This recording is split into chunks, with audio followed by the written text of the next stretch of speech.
وفاق المدارس العربیہ پاکستان کا اجلاس اختتام پذیر۔ مفتی محمد تقی عثمانی صاحب دوبارہ صدر اور مولانا محمد حنیف جلندری صاحب مسلسل 7ویں مرتبہ ناظم اعلیٰ منتخب۔ تفصیلات کے مطابق جامعہ دارالعلوم کراچی میں وفاق المدارس العربیہ پاکستان کی مجلس عاملہ، مجلس شورا اور مجلس عمومی کے مشترکہ انتخابی اجلاس میں مولانا مفتی محمد تقی عثمانی صاحب کو بلا مقابلہ دوسری مرتبہ صدر، جبکہ مولانا قاری محمد حنیف جلندری صاحب کو مسلسل 7ویں مرتبہ بلا مقابلہ ناظم اعلیٰ منتخب کر لیا گیا ہے۔ دونوں قائدین آئندہ 5 برس کے لیے وفاق المدارس العربیہ پاکستان کی قیادت کی ذمہ داریاں انجام دیں گے۔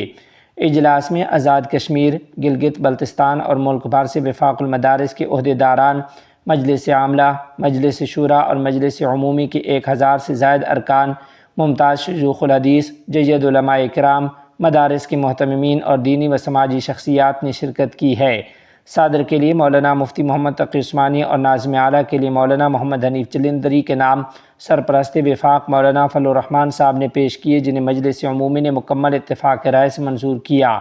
اجلاس میں اس امر کا اظہار کیا گیا کہ دونوں قائدین کا دوبارہ انتخاب ان کی دینی، علمی، تدریسی، انتظامی اور تنظیمی خدمات پر بھرپور اعتماد کا مظہر ہے اور ان کی قیادت میں وفاق المدارس دینی، تعلیمی اور تنظیمی میدان میں مزید مؤثر کردار ادا کرے گا۔ اس موقع پر مجلس عاملہ کے اجلاس میں متعدد اہم تعلیمی اور انتظامی فیصلوں کی بھی منظوری دی گئی۔ فیصلہ کیا گیا کہ آئندہ سال بھی وفاق المدارس کے امتحانات ایک ہی مرحلے میں اور 1 ہفتے کے اندر مکمل کیے جائیں گے۔ نقل کی روک تھام کے لیے طالب علم کے ساتھ متعلقہ مدرسہ اور نگران عملہ بھی جواب دہ ہوگا، جبکہ امتحانی نگرانی اور پرججات کی جانچ کے لیے صرف تجربہ کار اور اعلیٰ درجے کے اساتذہ کی خدمات حاصل کی جائیں گی۔ مجلس عاملہ نے وفاق المدارس کی منظور کردہ نصاب کو تمام ملحقہ مدارس میں لازمی طور پر نافذ کرنے، معیار تعلیم برقرار رکھنے کے لیے غیر وفاقی نصاب ترک کرنے اور عصری علوم کے وفاقی نصاب کو بھی مدارس میں رائج کرنے کی ہدایت دی ہے۔ فیصلوں کے مطابق آن لائن تعلیم حاصل کرنے والے طلباء کے امتحانات متعلقہ مدارس خود منعقد کریں گے، جبکہ وفاق کے تیار کردہ دراسات دینیہ کے آن لائن نصاب کی تدریس اور امتحانات وفاق کے زیر انتظام ہوں گے۔ مدارس کی تربیت، نگرانی اور انتظامی نظام کو بہتر بنانے کے لیے خصوصی تربیتی پروگرام شروع کرنے کا بھی اعلان کیا گیا، جبکہ بنات کے نصاب پر نظر ثانی کے سلسلے میں مدارس سے فوری تجاویز طلب کی گئی ہیں۔ مجلس عاملہ نے وفاق المدارس کی خدمت کے دوران وفات پانے والے نگرانوں اور دفتری عملے کے لیے مالی معاونت کی منظوری بھی دی، جبکہ ملک بھر میں صوبائی سطح پر مدارس کے اجتماعات جلد منعقد کرنے کا فیصلہ کیا گیا۔ اجلاس میں مدارس کی رجسٹریشن کے معاملے پر بھی تفصیلی غور کیا گیا۔ وفاق المدارس کی قیادت نے واضح کیا کہ مدارس آئین و قانون کے مطابق رجسٹریشن کے لیے تیار ہیں، تاہم مدارس کی آزادی، خود مختاری، نصاب اور نظام تعلیم پر کسی قسم کا سمجھوتہ قبول نہیں کیا جائے گا۔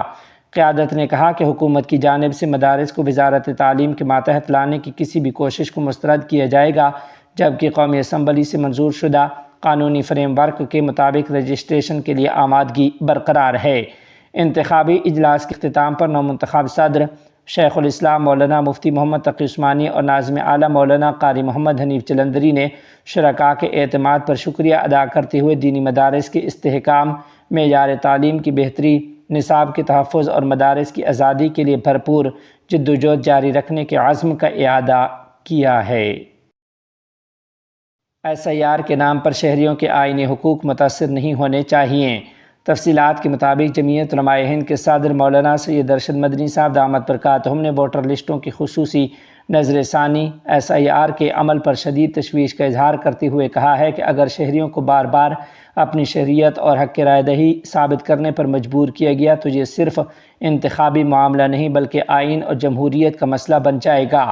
انہوں نے کہا کہ الیکشن کمیشن کی ذمہ داری شفاف انتخابات کا انعقاد ہے، نہ کہ شہریوں کی شہریت کا تعین کرنا۔ ان کے مطابق موجودہ SIR کے طریقہ کار سے یہ خدشات پیدا ہو رہے ہیں کہ کہیں یہ NRC کی نئی شکل ثابت نہ ہو۔ مولانا سید ارشد مدنی صاحب نے دعویٰ کیا کہ بعض ریاستوں میں خصوصاً مسلمانوں کو نشانہ بنائے جانے کے خدشات سامنے آ رہے ہیں، اس لیے تمام شہری ضروری دستاویزات مکمل رکھیں اور فارم انتہائی احتیاط سے جمع کریں تاکہ کسی قانونی پیچیدگی کا سامنا نہ کرنا پڑے۔ انہوں نے کہا کہ جمعیت علماء ہند ملک بھر میں اپنے وکلاء اور رضاکاروں کے ذریعے عوام کو قانونی رہنمائی اور معاونت فراہم کرتی رہے گی۔ انہوں نے SIR کے خلاف سپریم کورٹ سے رجوع کرنے کا خیر مقدم کرتے ہوئے امید ظاہر کی کہ عدالت آئین، شہری حقوق اور انتخابی نظام کی شفافیت کے تحفظ کو یقینی بنائے گی۔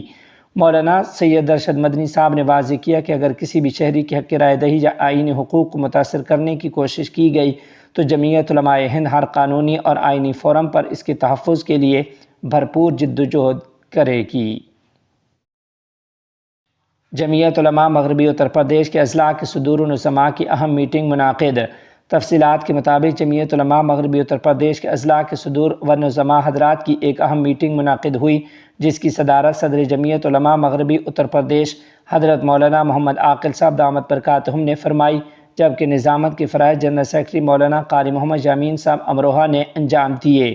میٹنگ سے خطاب کرتے ہوئے جمعیت علماء ہند کے دینی تعلیمی بورڈ کے اہم ذمہ دار مولانا محمد شعیب صاحب نے دینی تعلیمی بورڈ کی اہمیت و افادیت پر روشنی ڈالی اور اس کام کو ہر ضلع میں مضبوطی کے ساتھ آگے بڑھانے پر زور دیا ہے۔ مہمان خصوصی کی حیثیت سے جمعیت علماء اتر پردیش کے ناظم تنظیم حضرت مولانا مفتی ظفر صاحب قاسمی نے جمعیت کی تنظیمی اور تعمیری سرگرمیوں کو مزید مؤثر انداز میں فروغ دینے کی تلقین کی اور ذمہ داران سے عملی میدان میں سرگرم کردار ادا کرنے کی اپیل کی ہے۔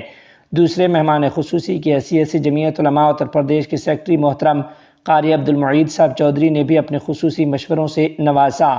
جمعیت سدبھاونا منچ جمعیت علماء اتر پردیش کے کنوینر مولانا محمد موسیٰ قاسمی نے اپنے خطاب میں سدبھاونا منچ کے تحت تمام اضلاع میں بھائی چارہ، قومی یکجہتی اور باہمی ہم آہنگی کے فروغ کے لیے مختلف پروگرام منعقد کرنے پر زور دیا۔ مثالی اضلاع کے کنوینر مولانا مفتی علاء الدین صاحب نے اپنے خطاب میں کہا کہ مثالی اضلاع کے تحت طے شدہ منصوبوں اور سرگرمیوں کو منظم انداز میں نافذ کیا جائے۔ اس موقع پر تمام اضلاع سے اب تک کی کارگزاری اور آئندہ کے منصوبوں کی رپورٹ بھی طلب کی گئی۔ میٹنگ کے اختتام پر صدر اجلاس مولانا محمد عاقل صاحب نے دعا فرمائی، جس کے ساتھ ہی پروگرام اختتام پذیر ہو گیا۔ افغانستان اور پاکستان کے درمیان اعتماد سازی کی نئی کوشش، قازقستان کی ثالثی کی پیشکش۔ تفصیلات کے مطابق افغانستان اور پاکستان کے درمیان کشیدہ تعلقات اور بڑھتے ہوئے سرحدی تناؤ کے ماحول میں قازقستان نے دونوں برادر اسلامی ممالک کے درمیان اعتماد سازی اور اختلافات کے حل کے لیے سفارتی کوشش کرتے ہوئے ثالثی کی پیشکش کی ہے۔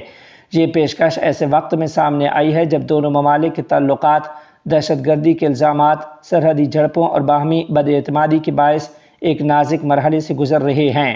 قازقستان کے نائب وزیر اعظم اور وزیر اقتصادیات ایک اعلیٰ سطحی وفد کے ہمراہ افغانستان کے 3 روزہ دورے پر کابل پہنچے۔ وفد میں تجارت، معیشت، ٹرانسپورٹ اور دیگر شعبوں سے تعلق رکھنے والے متعدد اعلیٰ حکام شامل ہیں۔